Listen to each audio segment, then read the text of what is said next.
Hello，大家好，我们是大叔中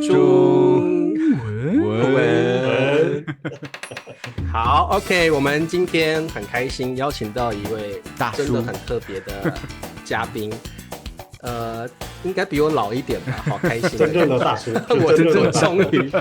凑齐四个真正的大叔，我们三位是伪大叔，这个是真大叔。好，好，那这位大叔当然是个母语者，然后他要跟我们分享很多关于语言习得的想法跟理论。好，我们欢迎老刘。OK，欢迎，谢谢。好，那老刘要麻烦你先自我介绍一下，包括我们对你也不是那么熟悉哦，然后希望你来自我介绍一下好吗？好的，好的，我叫刘东啊，这个笔名是老刘，因为最近写的书呢，用个笔名叫老刘。为什么叫老刘呢？就是我是老留学生，就因为很多人叫小刘，小刘，对吧？大家都知道啊。我是那个1994年去美国留学，在波士顿大学读当时是读医学博士啊，然后但是我没有完成，最后我是。因为90年代可能大家比较熟悉，正好是 Internet 刚开始的时候。我本身呢又是我学的是生物物理，生理生物物理，当时那个专业用很多计算机的技术，所以我就转行做了就是 IT，做了大概30年吧，一直在美国做这个软件工程啊，做这些这个 consulting 啊，就是一直做 IT 然后呢，大概是去年算退休啊。退休呢，我对这个语言学习特别感兴趣啊。大概几年前3年前自学西班牙语啊，后来学葡萄牙语，然后呢，葡萄牙在这个过程中呢，我也认识到，就是说咱们语言学习这几十年，从我上高中的时候学英语，对吧？应试教育。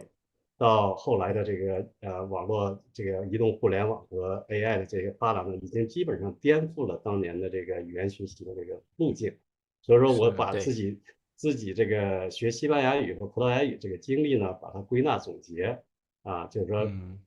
成人如何自学一门外语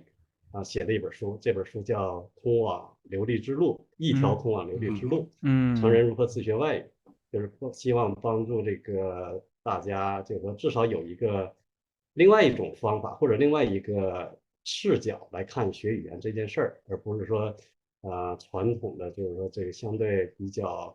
中规中矩的那种，就是说还有其他的一些思路、一些方法。所以说正好有机会就是你们的频道，因为我也关注了蛮长时间的啊，蛮喜欢的，因为有很多这个语言习得方面的一些实际例子嘛，尤其采访了很多这个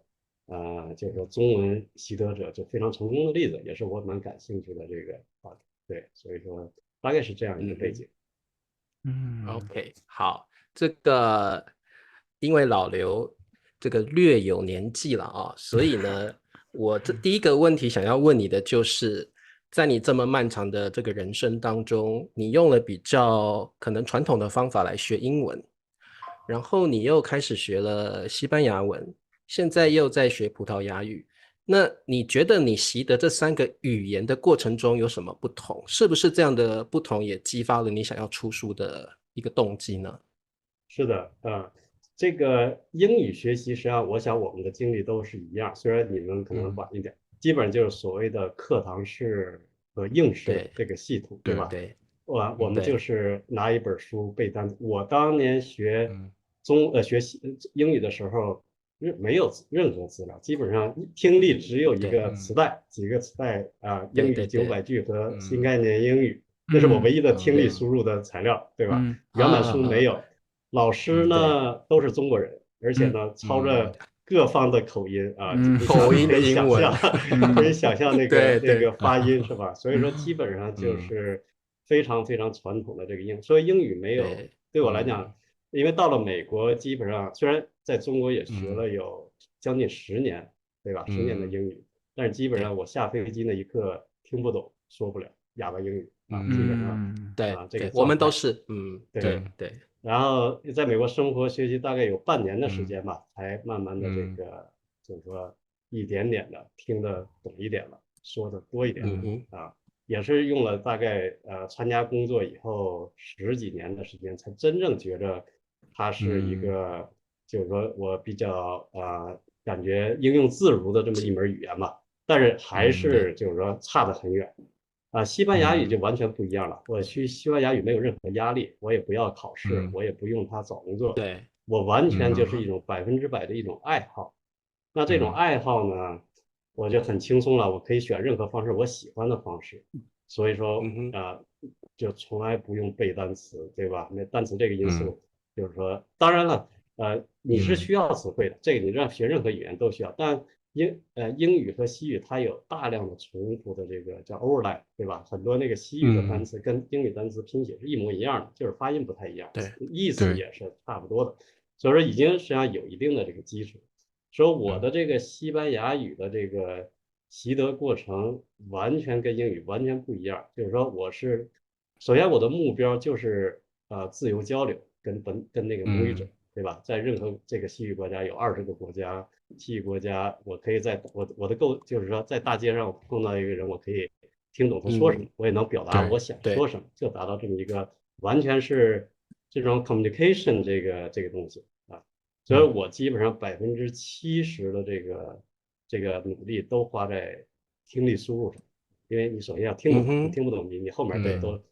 然后呢10%十几是花在口语练习，然后呢剩下的时间呢是学习语法和练习写作，就写的东西，就听说读写，听和说占了将近90%的时间，90，所以说对，跟传统的那个学外语不太一样。对，你认为听力是最重要的，是不是？对，对我来讲是最重要的，而且不光是它重要，我觉得它也符合人类学语言的科学根据。因为语言是一种声音语言，对吧？你是学，你看，你读，你学不来的，它是一种形成一个自然的声音和你的认知的一个反馈，自然反馈是一个下意识的、潜意识的这么一个行为，就是说。你听了一句外语，你是不应该思考的，它就是直接就是映射出来就是你怎么来回答这个东西。你比如说，说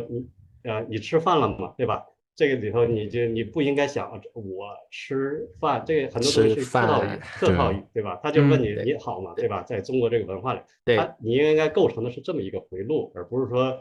这个词、这个字、这个语法什么这些东西实际上是不相关的。所以说我的听力练习就是建立这个神经回路，这种听到这个声音立刻反应出来我要反应什么，就是自然而是不经过这个思考翻译这个过程的。对。其实简单说就是像母语者的学习方式嘛，像我们从小到大，没错，就是一个自然的吸收，我们不需要硬卡在一个单词上面卡很久，而是理解整个语境的状况。没错，所以说我不太愿意用学习这个词汇，更多的是一个训练，它是一个训练，声音和认知的一个训练。对，我现在倒比较好奇，就是其实我知道输入很重要。我们一直也比较提倡这种什么可理解性输入啊等等，也需要大量的输入。但是输出你有没有什么特别好的方法呢？对，输出是要训练的，就是可理解性输入。克拉森博士他的东西我都读了，我觉得他在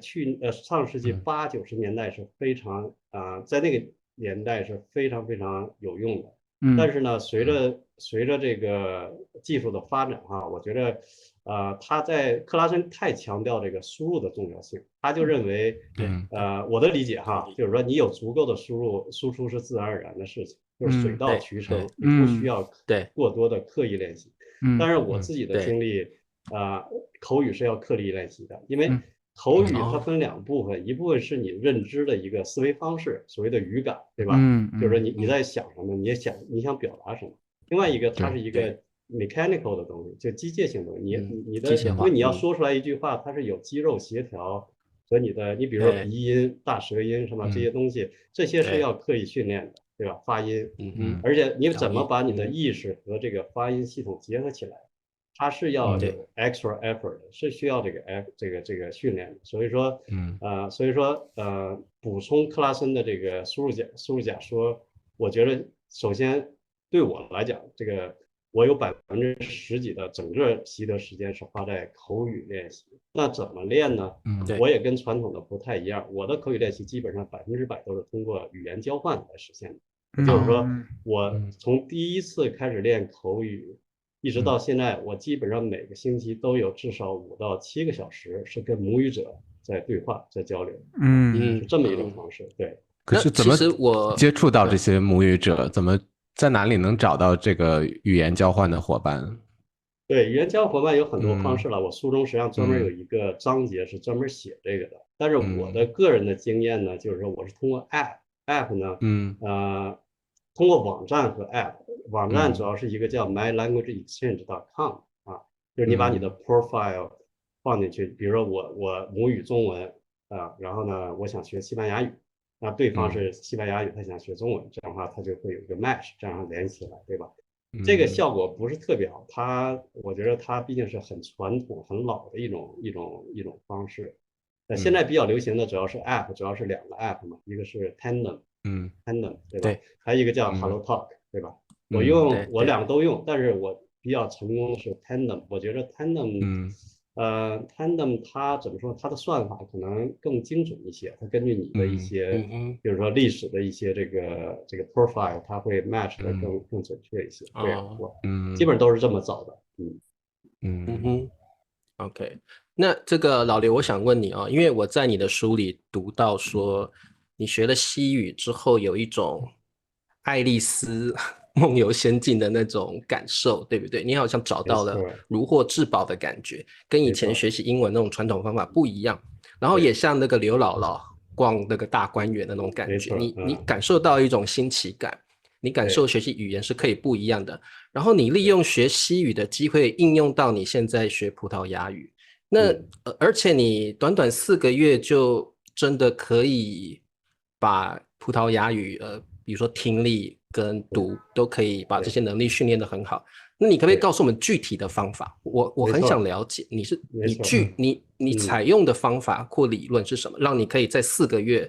葡萄牙语可以如此容易的习得？对，这里我要先强调一下哈，就是说西语和葡萄牙语它们的语法和词汇89%是一致的。也就是说，我会了西语，我基本上就已经能读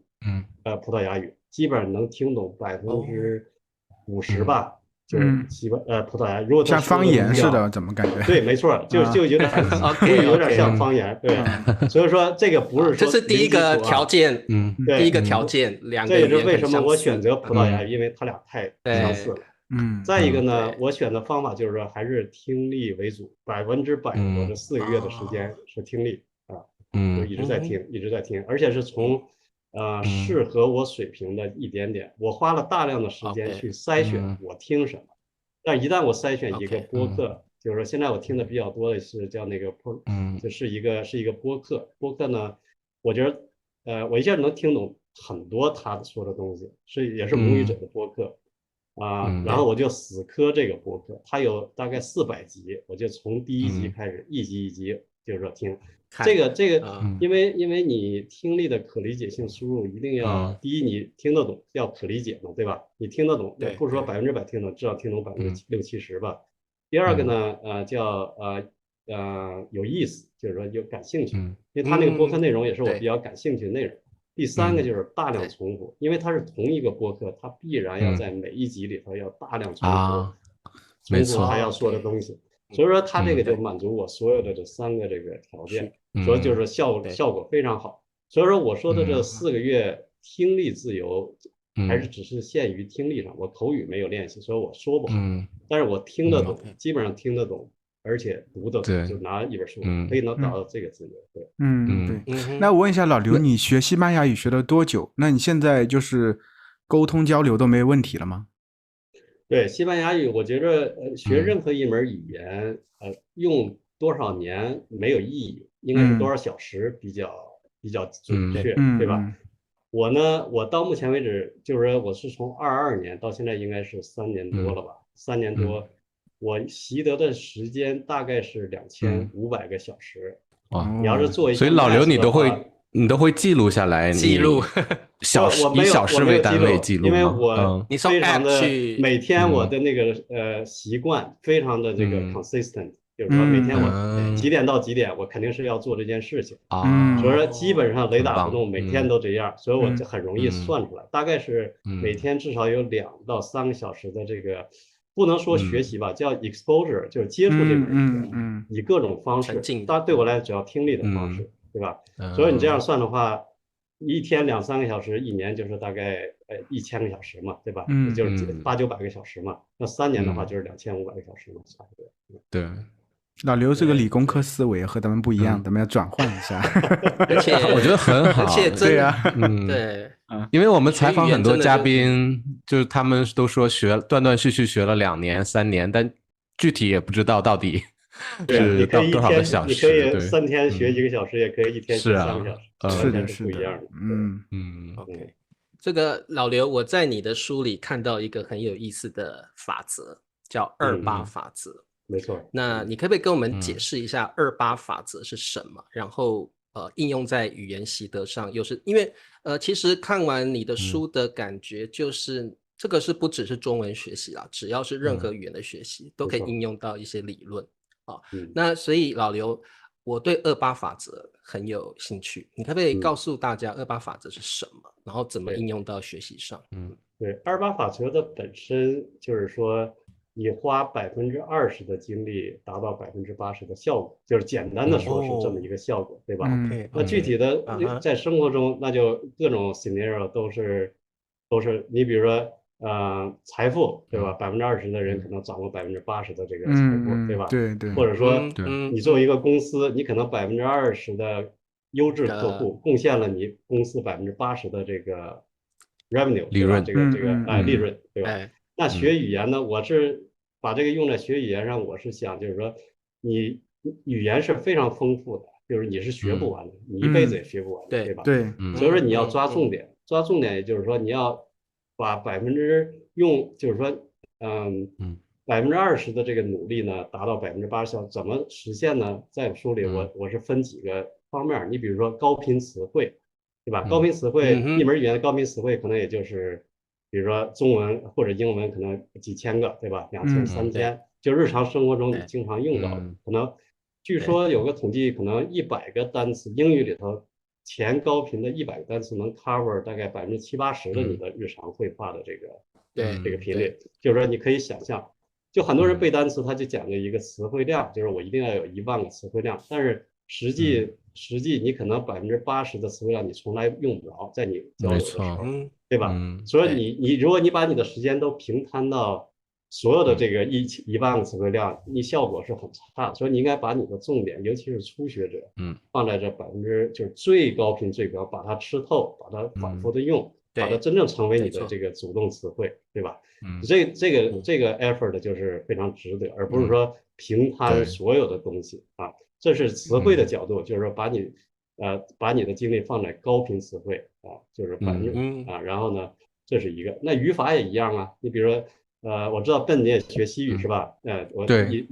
一个动词它可以有将近100个变位，对吧？是你不可能那有多少动词的？有上千个动词，你不可能这每个的变位都学。对我来讲，西班牙语我的语法很差的，但是呢没问题，因为我一个动词我就知道3、4种变位，比如说过去时2种过去时，一个现在时，一个将来时，就足够了。其他的我就是这么偷懒的，我其他我都不太用。99个变位我不 care， 都跟我没关系啊。所以说这也是你把你的重点，就是说20%，就是只了解那个几个重要的语法点，然后其他的你可以忽略不计，暂时忽略不计。当然你以后你要是写论文啊、写文章，你可能会用到一些虚拟语气啊什么这些东西，但是到时候再说嘛，对吧？对，这个就是我很多学生他遇到的一个困难，就是当他的中文学到一定的水平之后，他发现中文的浩瀚无垠啊，他会觉得学不完，内心产生了一种很大的恐惧。我觉得这个28法则可以帮助他们解决心理这个结，我觉得这可能会形成学习上的一个心结，太多我学不完，我干脆放弃。但是就像老刘这个理论，我觉得蛮好的。你就是用你把你的时间跟你的精力花在最需要学习的东西上，至少初步你要这样做。后续你到了一个比较精通的地步的时候，你再来去思考学习一些比较特别的东西。对，没错。老刘想问你一个问题，你是觉得在学习语言里头，这个动力更重要，还是习惯更重要？动力更重要。动力更重要。没有动力，你不可能形成习惯。那你的最大动力是什么，让你坚持这么久？我的动力，实际上也一直在变。我最初学西班牙语的时候，我书里头可能前言也写了，你看看，就是说，因为疫情嘛，有大量的时间我在家工作，所以说呢，很无聊，所以我就想找一件事儿，我想把我这个时间给打发掉，利用。再一个，我常年住美国嘛，住美国就是说，美国在整个北美、南美，除了美国，可能加拿大全是西语国家，对吧？对。所以我也想，我也很想，就是说经常去那边去旅居啊，甚至退休以后在那边长居啊。所以说这个你要在那儿打算长去或者长居的话，语言肯定是很重要的一个事情，对吧？对。再一个，美国说西语的人实际上很多啊，你去supermarket，你去那个什么，全是说西语的，所以说在美国本身就很有用，就是说你这个语言，所以我觉得我把它作为一个工具，我想学，但是学了1年多之后，尤其是我大量的跟这个西语的朋友这个语言交换，因为西语这个民族，尤其是拉美西班牙可能还不太一样，这个民族实际上是很 open 的一个民族，很开放的一个民族，很热情的一个民族，就是说他把你当成朋友，他会。就是说跟你非常好的互动，就是说你可以，所以说我就产生了就是这种友谊呢，进一步产生对他们这个文化好奇，然后呢，然后开始就是说了解他们的这个前世今生什么这些东西，所以说一个好奇的这个更成了我的一个动力。还有一点呢，就是说我这个年纪呢。实际上我也没那么老，对吧？但是我觉着，对，没那么老。我觉着人的这个越往后吧，你的这个要把你的大脑要充分的训练起来。我觉得学语言是非常好的一种脑力训练啊，因为你的语言的这个学习过程，实际上就是你的大脑神经元重新建立连接的这么一个过程。所谓的这个衰老、记忆衰退，甚至后面的这个 Alzheimer 这些老年痴呆，它就是一个你已经形成的这个记忆的这个神经元的连接，它在松弛，它在退化。那你学语言是加强，再形成新的连接，重新加强，它是对抗老年痴呆的这么一个过程。所以说从这个健康的角度，而且保持你的这个大脑一直在处于一个活跃的状态，我觉得对你这个生活质量。就是尤其是从退休这个角度，生活质量也是一个很好的一个锻炼，就跟锻炼那个 muscle 一样，对吧？它也是一种 muscle，记忆 muscle， 对 ，benefit 非常多，好处非常多，对，所以就继续一直坚持下去。对，这个老刘，我在你的频道有看到你也有这个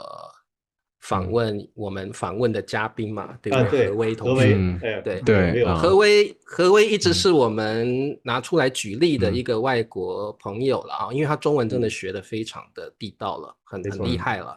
那你觉得像何威这样的例子，他就是我想先问你的是，你相不相信有语言天赋这种事情？像何威这个例子，可能我们很多人相信他是有语言天赋的，还是你觉得是他就可能像你一样是用理科的头脑在学习一门语言？就是你可不可以分析他学习的一个状况？这个例子是我们大家都比较清楚的，对不对？而且他有到你的节目，你有访问过他吗？对，我相信有语言天赋但是不重要不重要就99%的人，就是说我了解的，我也关注了很多这种多语者，就是语言的什么，但就是说语言天赋，很多人实际上都有语言天赋，但是真正能很好的掌握语言人并不多我觉得更多的还是何为他的情况，我觉得他更多的是他的一种非常踏实的，而且非常他的学习方法，他的沉浸式学习方法，他的语言环境，而且他就是说他周围给他一个极大的这个正反馈，我觉得是他女朋友，还有交了一个中国女朋友。对，那个应该是个结果吧，我觉得不是他的一个结果。他有中国朋友嘛？有中国朋友。对，他一开始中国朋友，中国女朋友。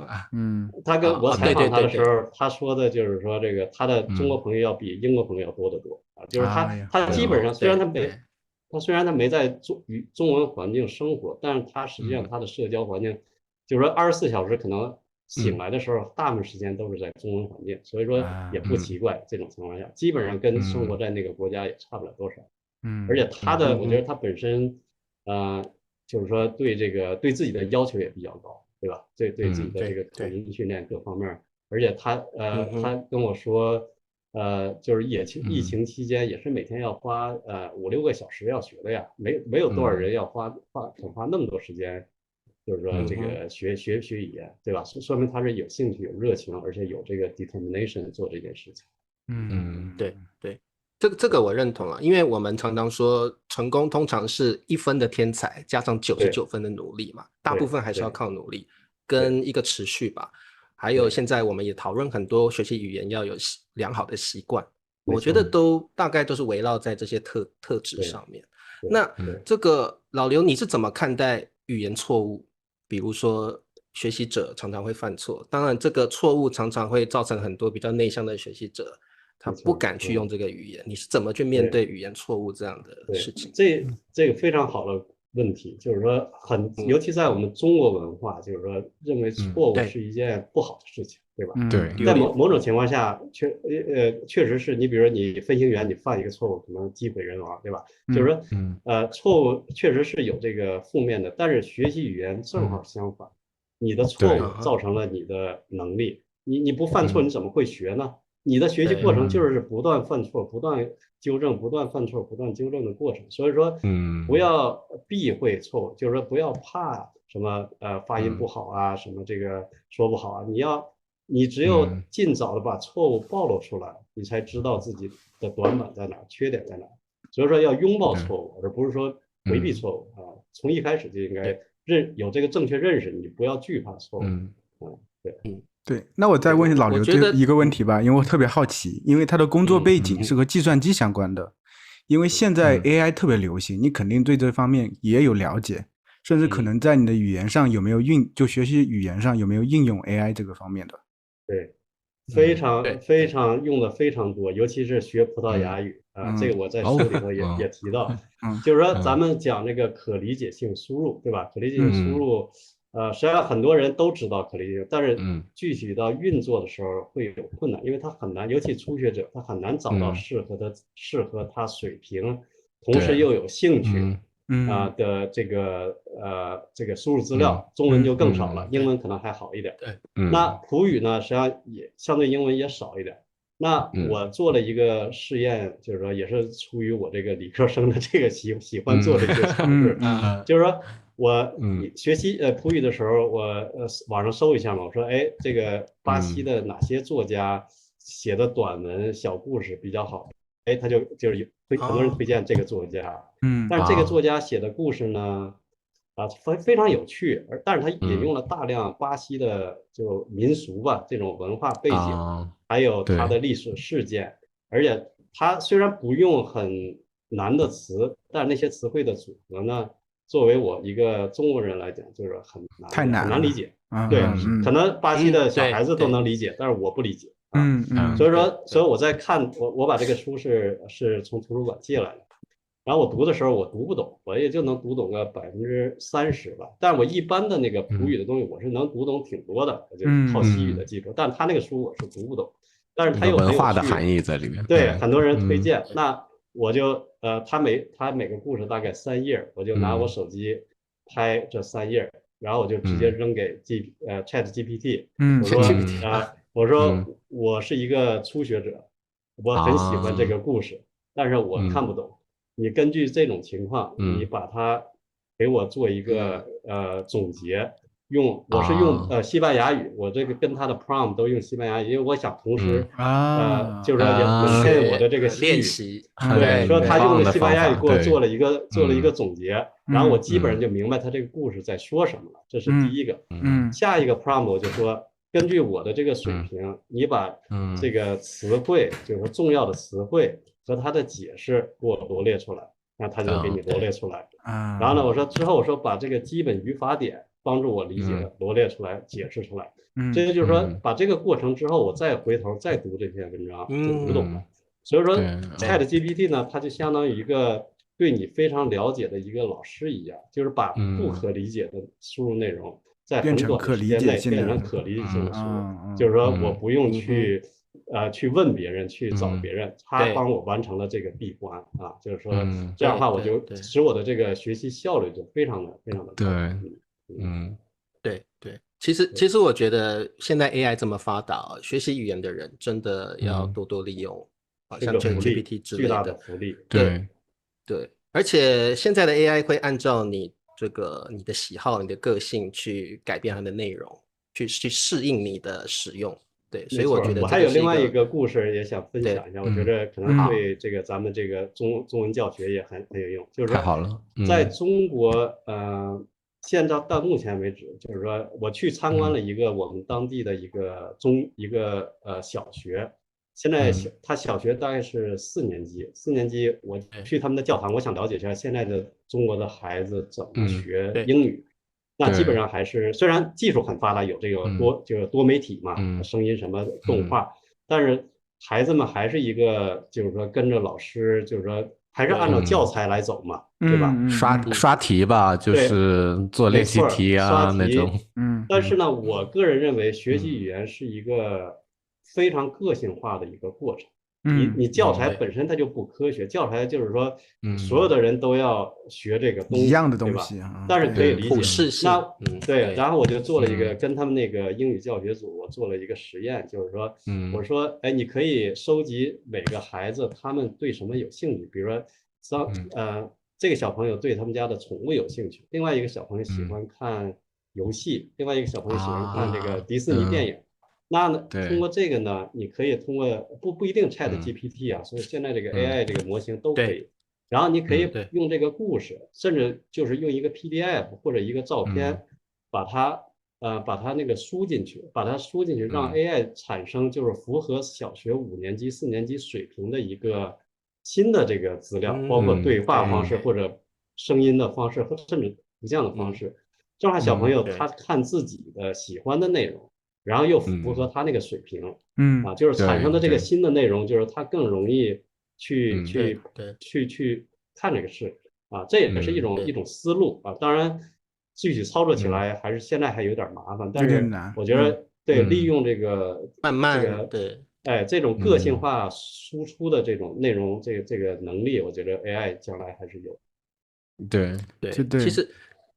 其实我觉得老刘讲的这个主题是很宏大的因为我觉得目前在大陆教育环境还是跟以前没有说有很大的变化，比如说教材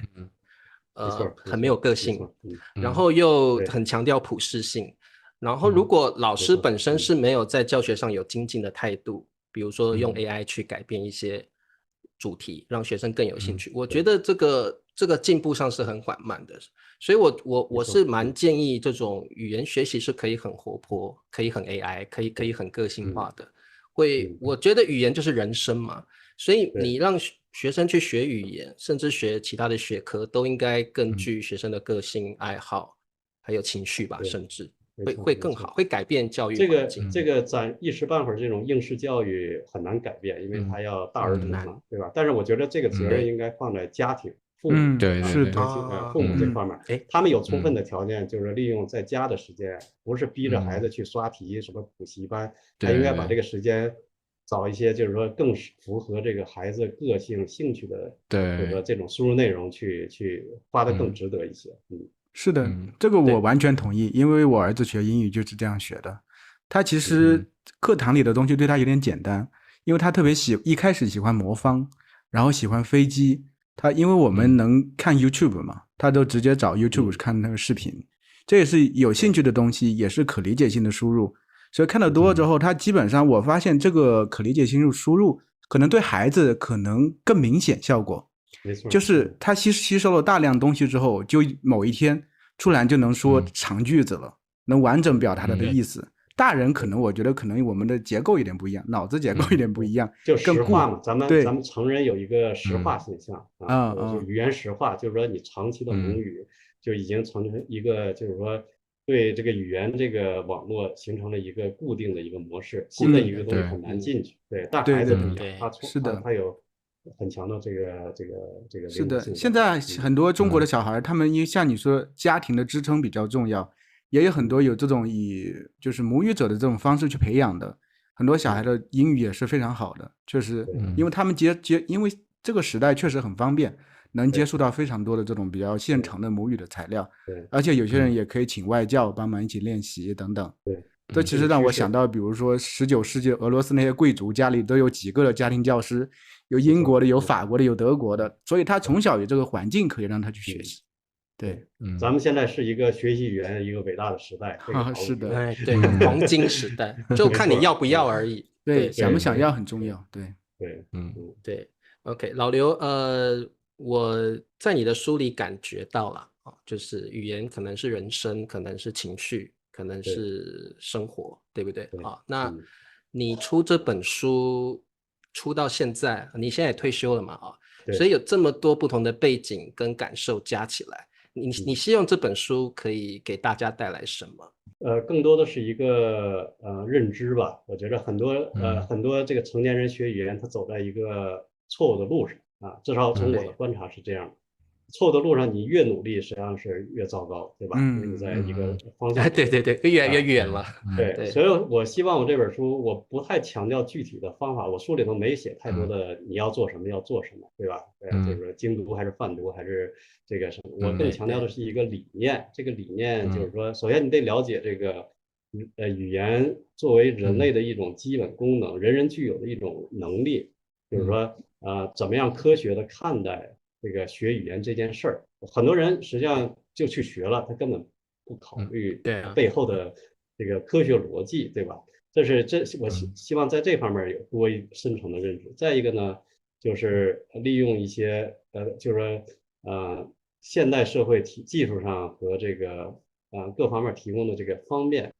很多人还是不用。比如说语言交换看起来在我看来就是说我把这个我的口语训练100%归功于语言交换就是口语训练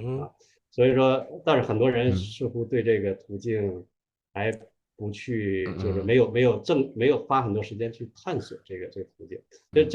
语言交换，再一个就是利用这种大科技相关的这个，就是说这个对，就是基本上就是传递这么几个信息吧，我觉得。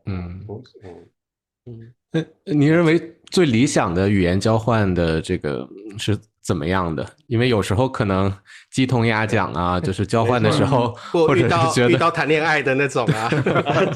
对，我个人感觉有2种是最理想的，一种就是说两个人水平都是至少中级到高级，两个人水平相当这样的话就是说比较对等。还有一种呢，对我来讲呢，当我这个西语达到一个我自我感觉比较好的时候呢，我可以接受任何语言伙伴。为什么呢？他哪怕中文零基础，但是我在给他讲中文的时候，我用西语给他讲，也在练习西语。所以说，我可以接受他是0，但是我是足够的水平。所以说，或者两个人就是都中高级相当，或者说一个人就是说他的对方的语言非常好，他可以就是说更多的这个方式来做这个交换对。但是两个人都是零基础，那没法交换，这就是难了。对。老刘退休了，生活也很充实，对不对？然后学语言，然后到处走一走然后我想最后问你一个问题，就是我在你的书里看到，好奇而已了你写感谢父母给我一个独特的声音你为什么会特别强调这个部分呢？然后是不是有特别的原因呢？对，这个实际上我是考虑很久写这么一个。首先感谢父母，就是说我想强调这个 message， 我要就是传递实际上好几个意思。第一个，每一个人他都是独一无二的，学语言也是要独一无二的，就是说没有一个方法适用所有人。对，所有你学语言的路必须你自己要认识到这是你的事情。你有再好的老师、再好的朋友、再好的语言伙伴帮不了你，这是你自己要对自己负责的一件事情。就是说，这个也是所谓的 unique， 对吧？独特的，这是。再一个，unique voice 就是说这个独特的声音。再一个就是说，我觉得我的父母他，至少我是有独立思考的能力，就是说，就是这种独立思考方面，我就愿意走一个自己走出来的一条路。学语言当然对。就是学语言也用得上，但是更广泛的就是你这个人生的这个一步一步的往哪儿走，做什么选择，做什么判断啊。这个声音不简单是一个声音了，它更多是你的一个思考，对吧？你的一个认知，你的一个思考啊，做决定这个东西。所以说是这两个角度来写。对，因为很特别，这本书里的算前言吧，就写了这么一句话，就你会觉得有弦外之音啊。的确，我觉得。语言即人生吧，你在学语言的过程也在了解自己，了解外面的世界，然后进一步了解你周遭的人，使用这门语言的人。所以我们常常说，你如果用那个国家母语去跟那个国家的人沟通，你是进入到他的心里面去。没错，所以我觉得有一句名言嘛，好像是曼德拉还是说的，就是说如果你说一种语言，对方能听懂，对吧？他是他是能听懂你，但是你说他的语言他是用心在听你说话。对，学习语言真的，我觉得我们访问了那么多嘉宾其实最后就是习惯，然后恒心，对不对？然后再加上一些方法有效率的方法我觉得都可以把语言学到一定的程度。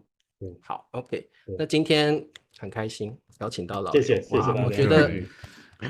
专业人士，我们学到完全不一样，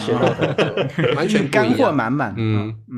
这个我觉得有机会真的可以请老刘再来，我蛮想了解他的人生观的下次可以聊一些可以聊八卦，他人生故事应该更有意思八卦。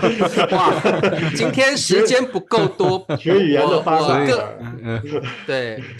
我个人会想了解老刘这个个人的生活啦，八卦啦，还有人生观，这个是我个人蛮想要去了解的不过还有机会，我们下次所以大家要看大家呼声啊，对，好的，大家一定要大家赶快留言，赶快留言，敲完下一集，我们马上安排起来，对，马上安排。好的，好，那今天就谢谢大家谢谢，真的很开心。好，那我们就跟观众说再见了OK， 好，大家再见喽，拜拜。